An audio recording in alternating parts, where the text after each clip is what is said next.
नमस्ते and welcome back to world schooling. दोस्तों, कल हमने पढ़ा था डॉक्टर APJ अब्दुल कलाम की कहानी का भाग 1। आज हम पढ़ेंगे भाग 2। तो पिछले अंक में आपने पढ़ा था कि बालक अब्दुल नारियल के पेड़, नदी, हवा और इबादत के संग धार्मिक वातावरण में बड़े हुए थे। वे अपने मित्र जलाल से तरह तरह के सवाल किया करते थे। अब पढ़ें आगे की कहानी। अब्दुल कलाम के बचपन के किस्से।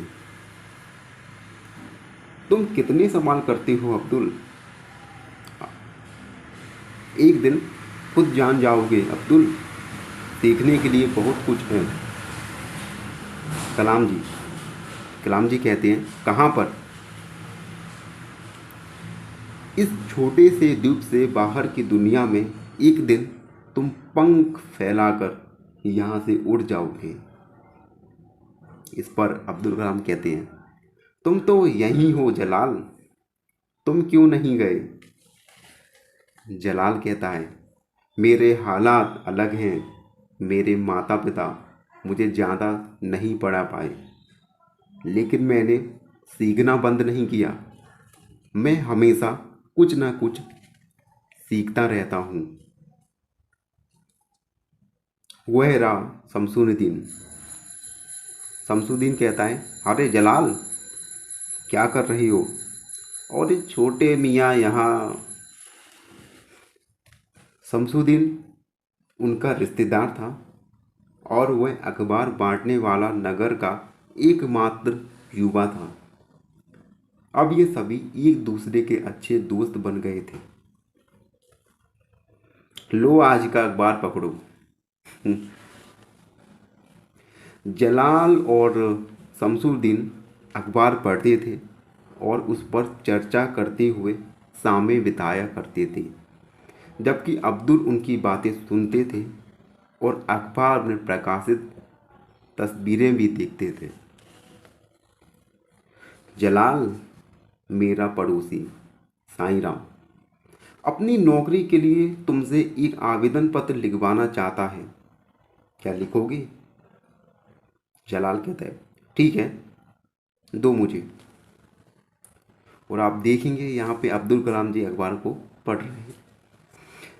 जलालुद्दीन शिक्षा पूरी नहीं कर पाया था, परंतु इस द्वीप पर वही एकमात्र ऐसा शख्स था जिसे थोड़ी बहुत अंग्रेजी लिखनी पढ़नी आती थी।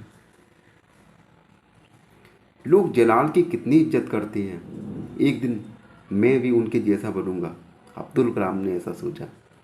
ज्ञान और आदर पाने की पहली इच्छा बालक अब्दुल के मन में यहीं से जागी।